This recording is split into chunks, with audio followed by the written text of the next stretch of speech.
Bueno, muy buenas noches de nueva cuenta. Daros las gracias por seguir en esta transmisión de la segunda Semana Iberoamericana de Comunicación, Estrategia y Marketing Político. Tengo el gusto ahora de presentar al maestro Víctor Mancera. Él es de México. Víctor Mancera es consultor político y se ha especializado en el desarrollo de marcas políticas y estrategias en comunicación, con particular énfasis en el diseño de campañas y capacitación para líderes, candidatos, instituciones públicas y gobiernos. Ha instrumentado campañas políticas de comunicación gubernamental de todos los niveles en los estados de Chihuahua, Nuevo León, Tamaulipas, Quintana Roo, Oaxaca, Chiapas y Veracruz. Dentro de ellas se encuentran campañas y spots de comunicación reconocidos de manera internacional. Es politólogo de formación por el Instituto Tecnológico de Monterrey y se ha desempeñado también en las áreas de comunicación y planeación estratégica gubernamental. Sin más por el momento, le doy la más cordial las bienvenidas a esta segunda Semana Iberoamericana de Comunicación, Estrategia y Marketing Político al maestro Víctor Mancera, quien estará con el tema algoritmos, el nuevo mandamás. Bienvenido, Víctor. ¿Qué tal, José Luis? Un gran gusto estar contigo, acompañándoles nuevamente en esta segunda Semana Iberoamericana de Comunicación, Estrategia y Marketing Político. Y bueno, pues siempre será un gran gusto poder compartir contigo, José Luis. Gracias por la invitación. No, muchísimas gracias a ti, Víctor. Sabemos que andas con una agenda bastante apretada incluso. Y bueno, pues muchísimas gracias. Adelante, es todo tuyo este espacio. Gracias, José Luis. Bueno, pues el día de hoy yo quiero platicar no solo de un tema que me parece importante para cualquier profesional de la comunicación y el marketing político, un tema que a mí en particular me preocupa particularmente porque me parece que es el gran reto que vamos a enfrentar en los próximos años, en el futuro cercano, un tema que condiciona en buena medida el trabajo que vamos haciendo a lo largo de cada campaña electoral, de cada campaña de comunicación de gobierno, y esto sin lugar a dudas creo que va a ser de utilidad para todos y que se conecta en buena medida con prácticamente todos los esfuerzos que hacemos en estos renglones, independientemente de la especialidad que cada uno de nosotros desarrolle en estos procesos políticos. Hoy vamos a hablar de algoritmos, el nuevo mandamás, como yo he querido titular esta pequeña breve conversación acerca de este tema que, bueno, yo creo que va a estar apareciendo en distintos momentos en esta segunda semana de la comunicación que Crubas ha organizado. Y bueno, vamos a comenzar. Yo quisiera comenzar haciendo un pequeño recuento, un muy breve repaso por la historia de la comunicación política, que en estos años está cumpliendo su primer siglo. No hay una fecha, digamos, establecida para decir aquí comenzó la comunicación política, pero digamos que en los primeros años, a mediados de los años 20, a mediados de los años 30, empieza a aparecer un esfuerzo particularmente del gobierno norteamericano por estudiar la comunicación política, es decir, por ir entendiendo cuál es el rol que tienen los medios de comunicación y sobre todo la propaganda en términos del impacto que tiene sobre la opinión política, sobre el comportamiento político de la ciudadanía, y eso es quizás este primer momento fundacional de la comunicación política, con independencia de pues todas las teorías que van surgiendo en aquellos tiempos, ¿no? La teoría de la aguja hipodérmica, la teoría de Lazarsfeld, la teoría de Laswell, un poco tratando de encontrar qué tanto impacto había. Y lo que encontramos de inicio era este intento de establecer estos canales, qué tanto influían en los instrumentos de la comunicación política, en esta formación de preferencias electorales, ideológicas y demás, particularmente a partir de los movimientos radicales que veíamos en Europa, tanto de derecha como de izquierda. La primera pregunta fundacional o la duda fundacional era eso: ¿cómo afecta la propaganda y los medios a la opinión pública? Y cómo se pueden utilizar estos canales para establecer esa agenda que cada gobierno y cada régimen de la época y por supuesto posterior va desarrollando. Lo cierto es que en este periodo, en este último siglo, los últimos 20 años han cambiado más la comunicación política que los 80 previos. No solo lo han cambiado más, sino más aceleradamente. Lo que estamos viviendo es verdaderamente vertiginoso en términos de cómo cambia la comunicación política y cómo nos obliga a irnos actualizando e ir entendiendo estos nuevos mecanismos de la comunicación. Si hacemos un repaso rápido, unos 30 años para extender un poco más este periodo, así se veía Yahoo, el buscador más importante en aquella época, en el 94. Era un gran directorio donde el usuario que le interesara un tema iba explorando cada una de estas categorías para encontrar lo que le interesaba. En 1994 también aparece el primer banner, la primera, digamos, campaña de marketing digital con esta campaña de AT&T You Will, donde además iba acompañada de una serie de spots que parecían premonitorios, ¿no? ¿Te imaginas mandar un fax desde la playa y aparecía alguien con una especie de tablet enviándolo ahí en su camastro mientras tomaba el sol, que para aquel tiempo pues parecía un tema de ciencia ficción? Imagínate pedir prestado un libro que está a miles de kilómetros y aparecía alguien tocando una pantalla táctil, obviamente, que también parecía en aquel momento pues producto de la imaginación de alguien con muchas ganas de ver un mundo tecnologizado, y eso llegó muy pronto. En 1996 aparece por primera vez un mensajero directo, ICQ, un mensajero directo que te permitía tener comunicación inmediata con cualquier persona alrededor del mundo. En 1996 aparece Google como el primer buscador que definía las prioridades de la búsqueda en función del número de repeticiones de los términos más importantes para los usuarios, que era todo un breakthrough, era todo un avance en esta materia. En el 96 aparece también la primera página web moderna de una campaña presidencial con la campaña de Al Gore, de Bill Clinton y de Al Gore como vicepresidente. También en aquellos años aparece por primera vez Blogger, que fue el primer sitio donde cualquier persona podía ponerse a hacer opinión, hacer periodismo desde una plataforma y de una manera muy sencilla. En el 2003 aparece por primera vez para el uso masivo Skype, la primera gran plataforma para hacer videoconferencias, videollamadas. En el 2004 aparece BlackBerry con el primer dispositivo que te permitía hacer navegación, mandar correo electrónico y pues tener básicamente la oficina en la palma de la mano. En el 2005 se abre públicamente YouTube, que cambia por completo el tema del consumo digital. En el año 2006 también se abre al usuario común Facebook, que no tenía ni timeline, que no tenía pues, prácticamente ninguno de los atributos que hoy reconocemos como los básicos de Facebook. El que quería ver lo que estaba haciendo su amigo tenía que meterse al perfil de cada uno de esos amigos a ver qué estaban publicando, como si fuera una especie, pues sí, de blog. Aparece también Twitter como este esfuerzo de un grupo de personas que querían distribuir un mismo mensaje a muchas personas. Se establece por primera vez este límite de los 140 caracteres que ya no existe, un poco pensando en que esto podía ayudar al tema de que se adoptara, porque esa era la cantidad mínima, o más bien la cantidad máxima de caracteres que se puedan enviar en un mensaje de texto.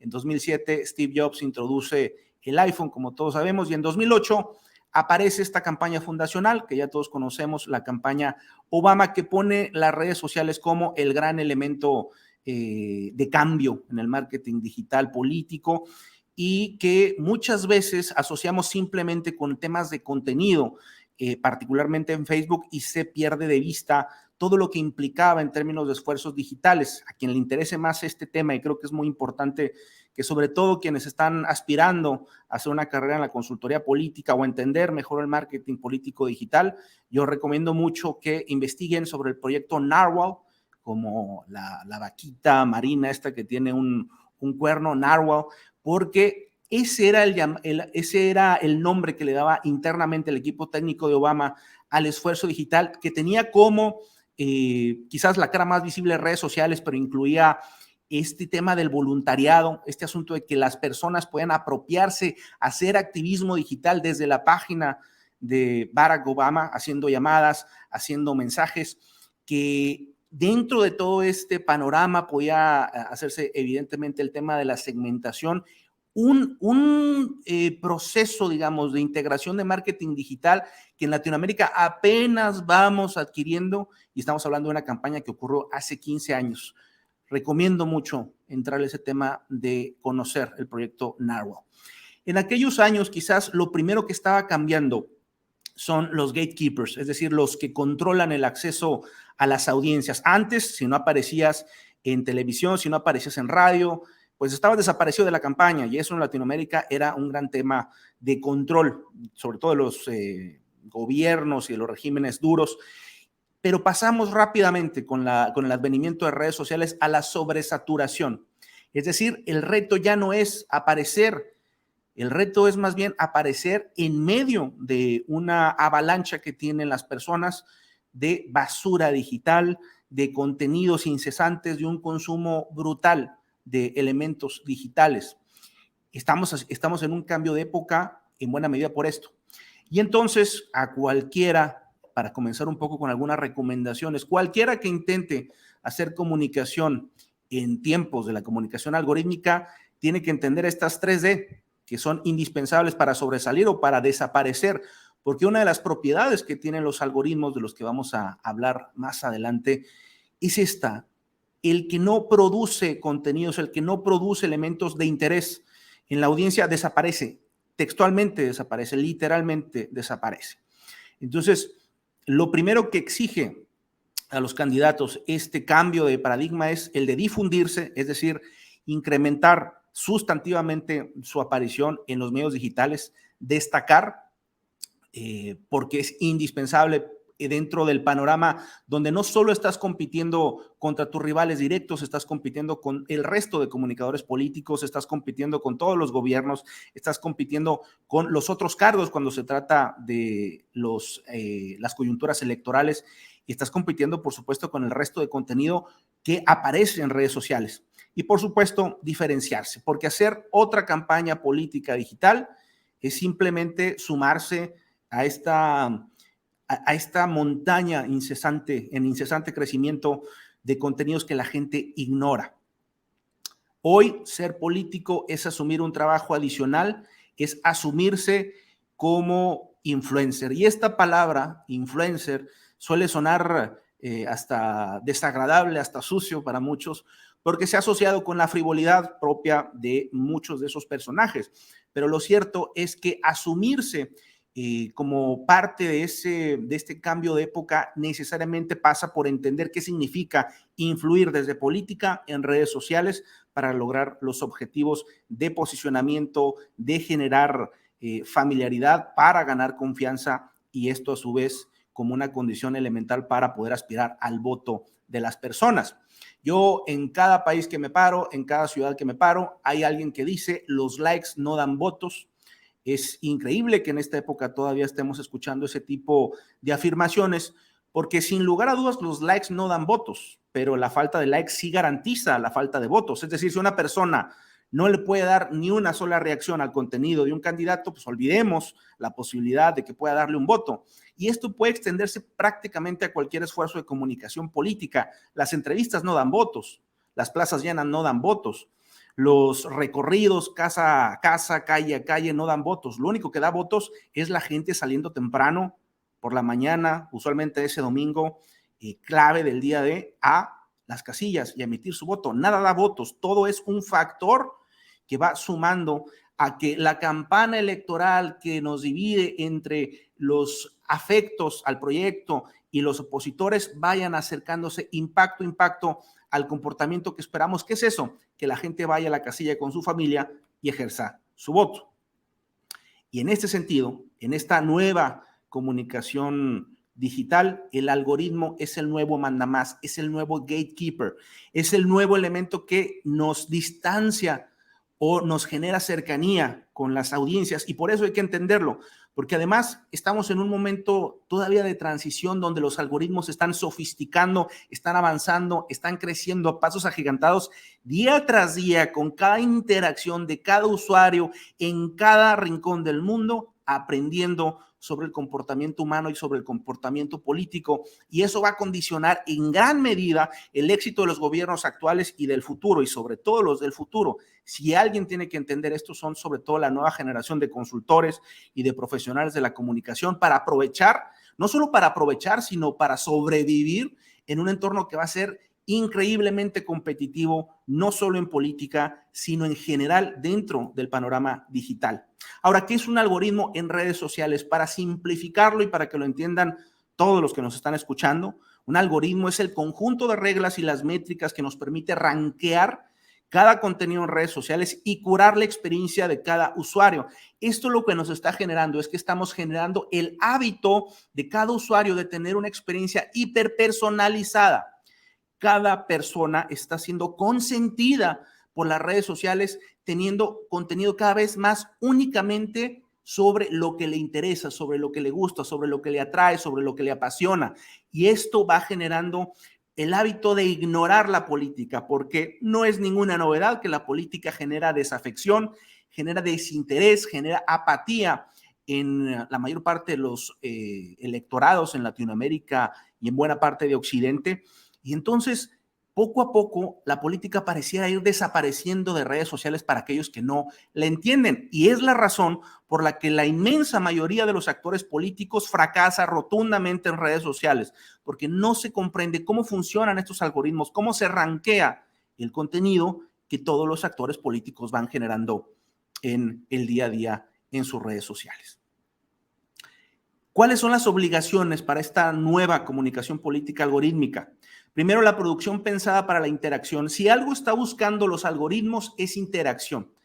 Y hay que resumirlo de manera muy sencilla. El algoritmo va a exigir que el contenido que yo estoy generando mantenga la atención de la audiencia. Si la atención está, si el contenido no genera un mínimo enganche, esto lo que va a provocar es que en el curado, en la selección de este contenido, bueno, este usuario, el algoritmo dice, este usuario no le interesó este contenido y por lo tanto a otros no le va a interesar, le mostraremos otra cosa y vamos desapareciendo y nos vamos obligando a generar cada vez pautas más costosas, más amplias para poder llegar a un usuario al que llegaríamos si estuviéramos pensando en interacción. Lo que quiero es que la gente ponga una reacción, haga un comentario, comparta el contenido. Entonces, cuando yo pienso una estrategia de marketing digital, una estrategia de comunicación de gobierno, yo tengo que estar pensando que lo primero que quiero lograr es que la gente interactúe, no es que la gente se informe, no es que la gente sepa, no es utilizar la red social como otro canal vertical como el pasado, sino horizontal, donde la gente esté involucrada y se sienta parte de esa comunicación lo suficiente para dar una respuesta a esa comunicación. La microsegmentación obligada, porque al final del día lo que está ocurriendo acá es que los distintos intereses que tienen los ciudadanos están completamente atomizados y lo que va haciendo el algoritmo y cada vez lo hace de manera más intensiva es darles contenidos separados, contenidos distintivos. Gran parte del reto que vamos a tener esta microsegmentación obligada y para que no incurramos en este tema de volver nuestras redes sociales una multiplicidad infinita de temas inconexos y por lo tanto la derrota, la degradación de la estrategia de comunicación, necesitamos recurrir a pautas que nos permitan hacer esta segmentación de audiencias que no son mayoritarias, que son audiencias específicas y que les interesa un tema en concreto y por lo tanto que esto nos permita tener mejores rendimientos en términos de interacción, en términos de alcance, en términos de costo. Por supuesto, el análisis constante de la audiencia, qué es lo que está consumiendo esa audiencia, cuáles son los hábitos que tiene y el monitoreo de los hábitos que va generando a lo largo del tiempo. Hay tres grandes tipos de contenido en este momento. Tres grandes tipos de contenido que son los más frecuentes. El contenido planificado, aquel que me siento con tiempo a definir qué es lo que voy a producir para generar interacción. Aquel que me siento a definir a partir de la agenda para generar la pieza que produzca más eco a partir de lo que voy a tener como actividad pública, actividad política, actividad social. En segundo lugar, el contenido espontáneo, que son esos momentos que se produce con el líder político y que pueden ser muy candorosos, muy interesantes, que pueden pues simplemente ir ocurriendo porque se encuentra cierta ciudadana que está muy agradecida con la obra de gobierno o está muy contenta con ver al candidato porque lo conoce hace muchos años y se da una escena verdaderamente enternecedora. Ese es el contenido espontáneo, pero el grueso del contenido político que vemos en redes sociales es basura digital. Es decir, es contenido de agenda porque simplemente ocurre la agenda, es contenido institucional simplemente porque tenemos actividad institucional, es contenido que no produce el mínimo interés y entonces lo que tenemos es estas grandes cuentas de Facebook, estas grandes cuentas de Instagram que en su momento fueron crecidas por algún colaborador o un consultor que le vendió la idea a ese líder de invertirle a crecer o que compró directamente seguidores y que de pronto por más gorda que sea esa cuenta no genera interacción y puede tener 1,5 millones de seguidores y no tener absolutamente ningún resultado por la enorme basura digital, que de paso, cabe decirlo, es lo que hace la mayoría de los actores políticos.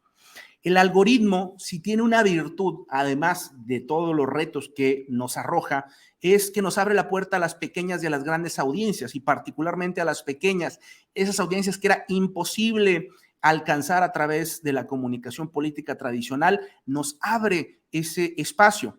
Pasamos del viejo broadcast, de estos medios masivos donde todo el mundo tenía que tragarse el mismo mensaje, al narrowcast, que es estos espacios donde yo puedo llegar específicamente a una persona, porque recordemos que a mí me puede interesar como ciudadano lo que pasa en mi municipio, en mi ciudad, pero me interesa más lo que ocurre en mi barrio, en mi colonia, y me interesa más, por supuesto, lo que pasa en mi familia y lo que me pasa a mí a nivel personal. Ese es uno de las grandes virtudes que nos da el algoritmo y que tenemos que visualizar de esa manera.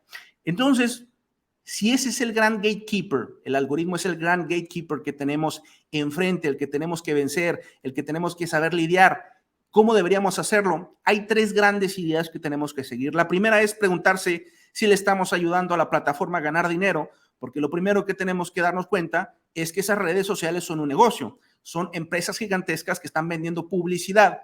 Entonces hay 2 maneras en que vamos a hacerle ganar dinero a esa empresa. Uno es comprándole publicidad, espacios publicitarios, metiéndonos a los anuncios, a hacer nuestras pautas, a hacer nuestras campañas. Y en segundo término, a generar contenido que mantenga enganchada a la audiencia y que por lo tanto abra espacios para la publicidad que van a estar mostrando cada una de estas plataformas digitales. En segundo término, nuestro contenido atrae la atención. Si la gente la ignora de inmediato, que es lo que sucede con la mayor parte del contenido político, ya el algoritmo nos habrá vencido y nos va a ir desapareciendo del feed, nos va a ir apareciendo del timeline, nos va a ir desapareciendo de la pantalla de los seguidores que ya tenemos. Así los hayamos acumulado con mucho esfuerzo a lo largo del tiempo, vamos a desaparecer de su pantalla. Y en tercer término, si nuestro contenido está generando un enganche con la audiencia, está generando interacción del tipo que sea.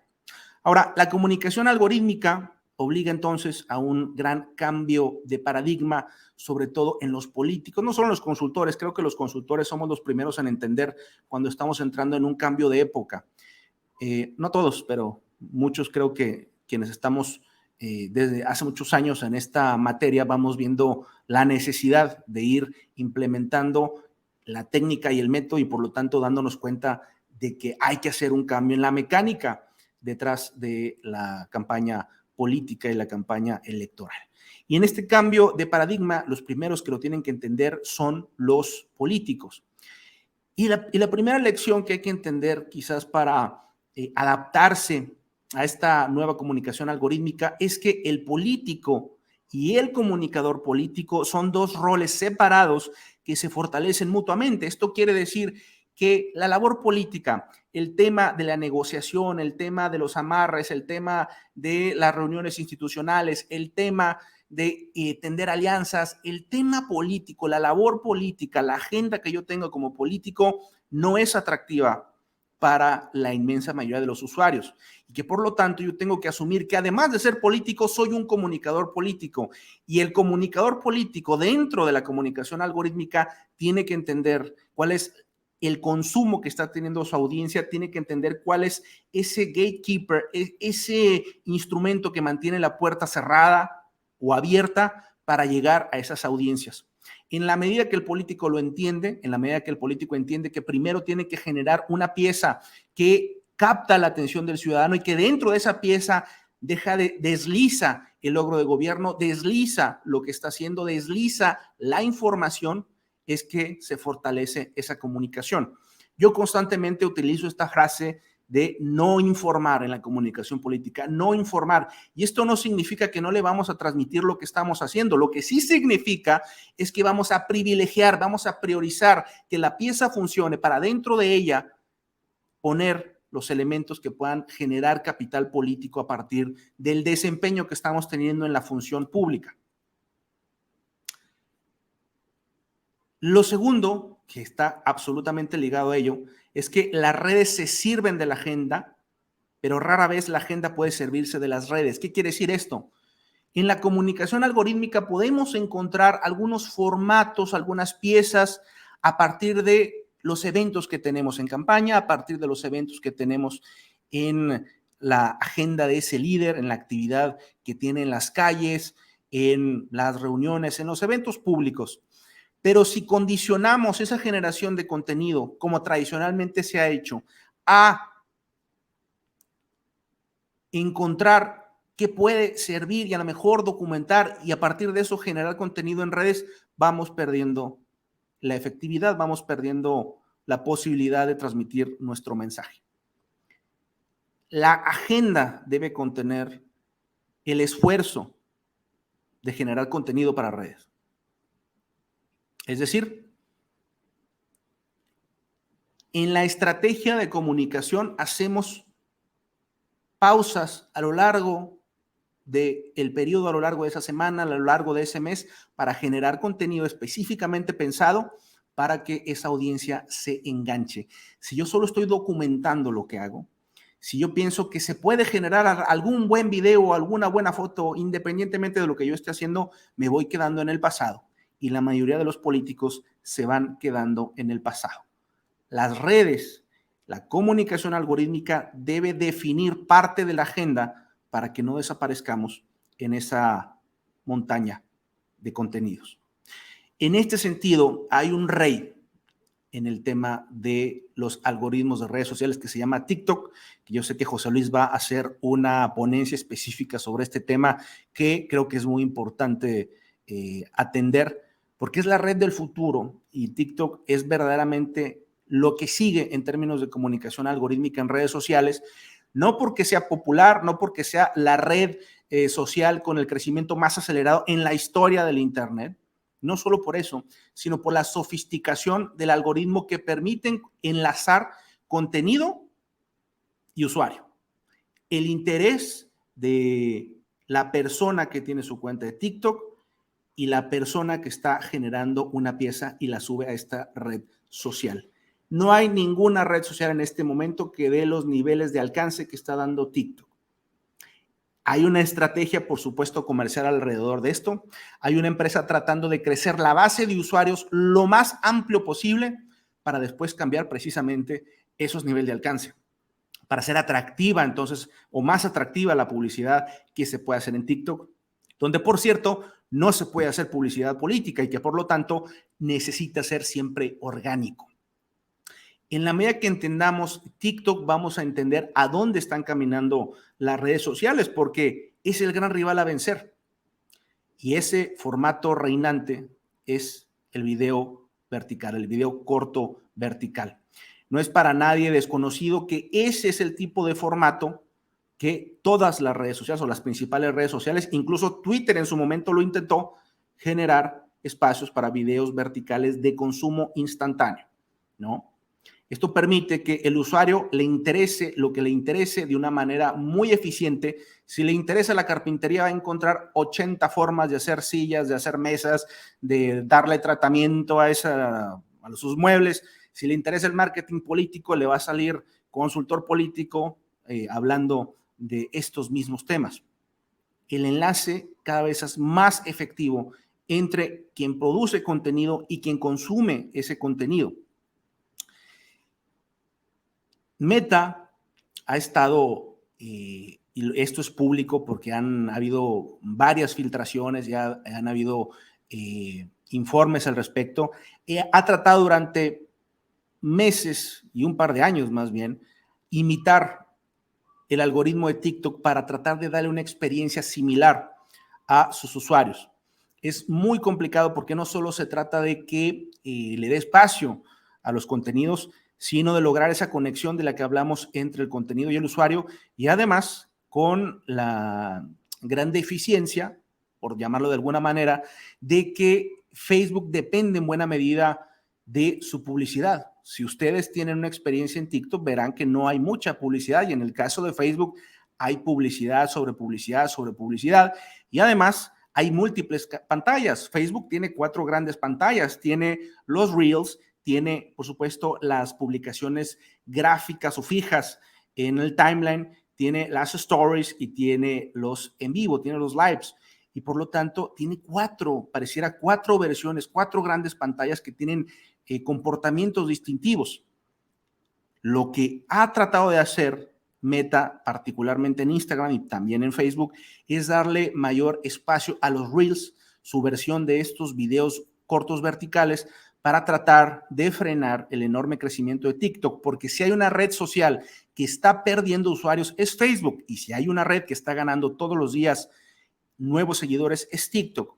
Hasta hace muy poco, muchos consultores y muchos políticos asumían que TikTok era una red de jóvenes que bailaban coreografías y hasta ahí. Pero hoy el que quiera entrar a conocer sobre filosofía aristotélica se va a encontrar con 80 discusiones sobre Platón y Sócrates, y quien quiera saber de marketing político se va a encontrar a muchos colegas hablando de ese tema.